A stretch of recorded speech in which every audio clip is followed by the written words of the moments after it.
Yang terhormat Pak Almus, pada hari ini kami dari kelompok 4 ingin mempresentasikan hasil proyek kami yang berjudul Fruit Freshness Detection. Nah, untuk background dan rumusan masalah, kualitas dan nilai jual buah ditentukan oleh kesegarannya, tapi penilaiannya masih manual lewat mata, sehingga subjektif dan tidak konsisten. Maka pertanyaan kami, bisakah computer vision mengklasifikasikan buah menjadi fresh atau rotten secara otomatis dari warna dan teksturnya? Next slide. Ada slide solusi. Solusi kami ada 4 langkah. Yang pertama tuh membangun sistem deteksi otomatis, mengekstrak fitur warna HSV dan tekstur ORB, mengklasifikasikan dengan super vector machine, lalu mengintegrasikannya ke aplikasi mobile. Ini tampilan aplikasinya di kiri. Lalu cukup foto buah, lalu muncul hasilnya, segar, lengkap, dengan tingkat confidence-nya ada juga. Dan untuk dataset dan timeline, datasetnya dari Kaggle. Ada apel, pisang, jeruk, masing-masing segar dan busuk, sekitar 11.000 gambar latih dan 2.700 gambar uji. Pipeline-nya ada 5 tahap, yaitu pre-processing, segmentasi, fitur warna, fitur tekstur, lalu klasifikasi as super vector machine. Berikut ada demonya.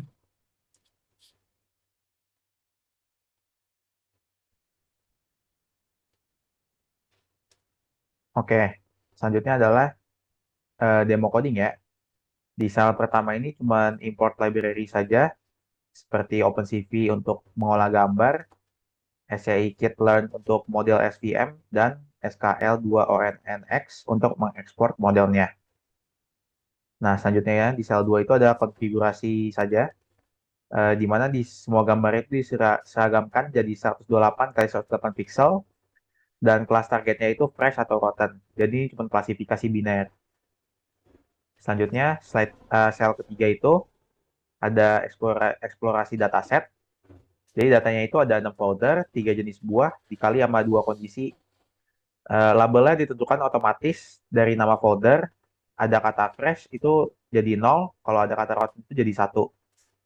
Kalau dilihat dari grafik distribusinya, jumlah fresh sama rotten itu seimbang. Berarti model tidak berat sebelah. Yang sel keempat, ini tahap yang penting. Jadi setiap gambar itu lewat 3 proses.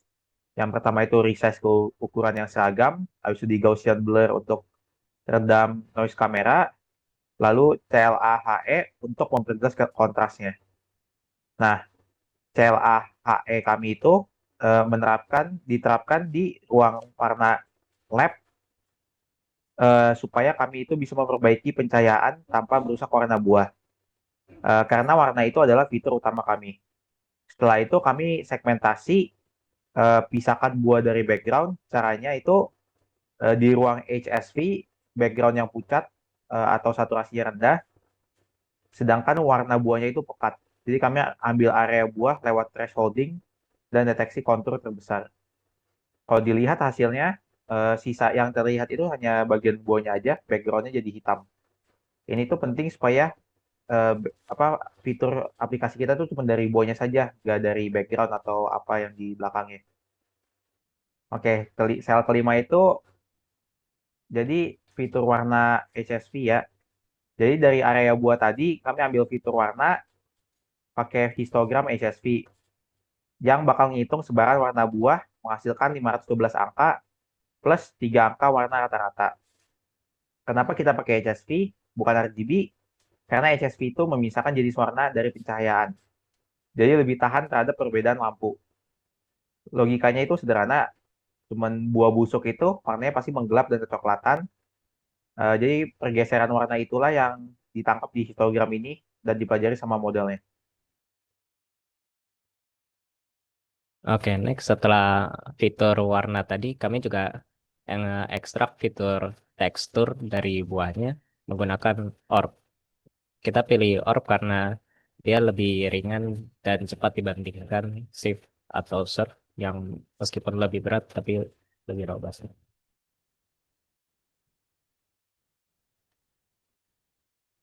Kalau ketujuh ini kita buat gabungin fitur warna dan tekstur tadi.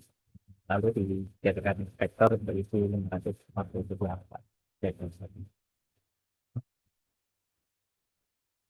Di sel 8 kita mengaugmentasi data supaya modelnya lebih lepas.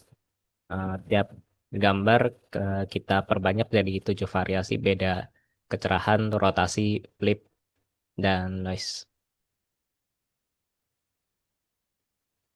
Di sel 9 ini kita cuma nge-load dataset, ngambil gambar-gambar dari dataset kita terus dijadiin tabel angka. Lalu sel ke-10 sebelum dilatih semua fitur dinormalisasi pakai standar scalar supaya semua fiturnya setara skalanya. Habis itu kita training pakai SVM yang SVM ini tuh ngitung jarak antar data supaya bisa ngebedain mana yang busuk dan mana yang fresh.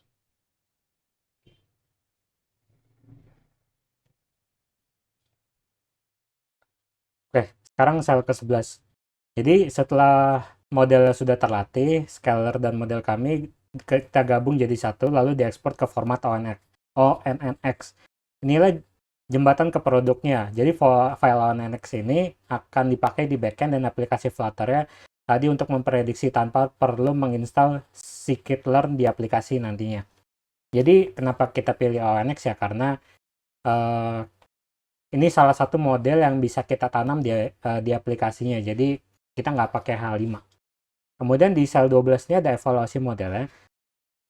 Ini adalah hasil utamanya. Model diuji pada 2698 gambar yang belum pernah dilihat saat training dan akurasi yang didapatkan adalah 98,48%. Jadi dari conversion matrix ini bisa dilihat hanya 41 yang salah dan 25 buah segar terbaca busuk dan 16 busuk terbaca segar. Precision dan recall-nya seimbang di kedua kelas sekitar 0,98 sampai 0,99. Artinya model tidak berat sebelah. Ia benar-benar belajar membedakan bukan asal menebak dari mayoritas kelasnya aja. Kemudian di sel 13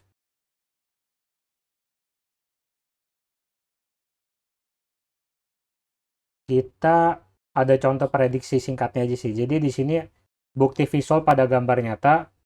Kalau hijau berarti tebakannya benar, kalau merah berarti tebakannya salah. Evaluasinya apa aja sih?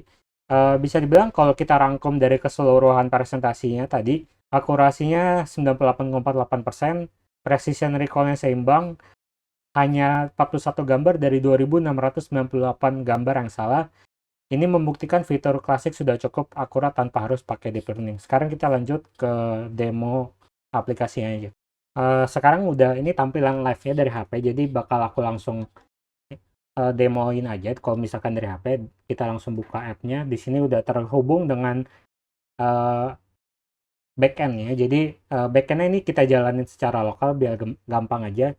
Dan setiap kali user masuk ini dikasih pilihan mau lanjut pakai Google account atau enggak. Jadi sebenarnya kan kelemahan model kita ini belum terlalu beradaptasi dengan foto yang ada di dunia nyata. Makanya kita dengan memberikan salah satu bisa masuk ke login Google ini, si user itu bisa kirim gambar ke database kita sehingga gambar yang telah kita terima itu bisa kita gunakan sebagai data training kita untuk ke depannya. Jadi kita di sini coba login aja pakai akun Google.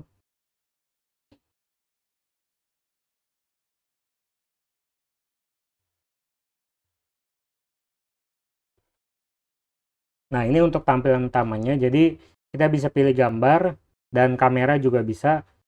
Kita pilih coba aja gambar yang udah pernah difoto sebelumnya. Dan di sini kita kasih opsi cropping segala macam agar sekiranya gambarnya tuh bisa lebih misalkan orang foto zoom out. Jadi kita bisa langsung zoom in aja di fitur ini.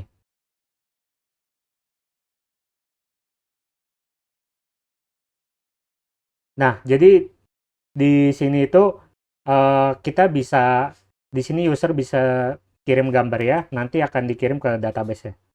Nah, ini kebetulan data hasilnya busuk karena memang tergantung pencahayaan atau bisa dibilang modelnya itu mungkin datasetnya masih sedikit untuk real world ya.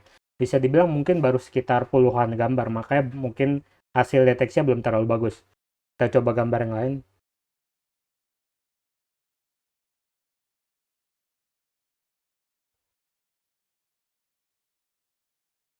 Dan hasilnya segar, yang ini bagus. Ini bisa dilihat juga dari fitur di bawahnya, lengkap detail-detailnya jika ingin dilihat bagaimana fitur ekstraksi dan segala macam. Dan kebetulan di sini kalau aku kan nggak bawa buah, jadi kita nggak bisa langsung test drive kamera buahnya, tapi kita langsung coba foto aja, misalkan kalau foto gambar yang hitam.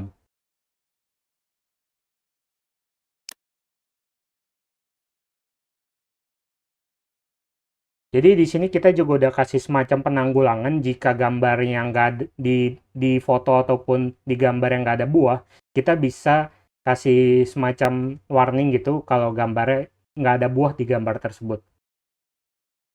Mungkin itu aja jika demo dari aplikasinya, dan mungkin aku akan sekarang tunjukin untuk Supabase-nya.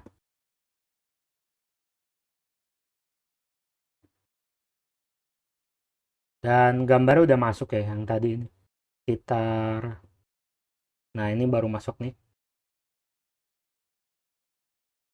Mungkin itu aja sih presentasi dan demo dari kelompok 4. Sekian presentasi dan terima kasih.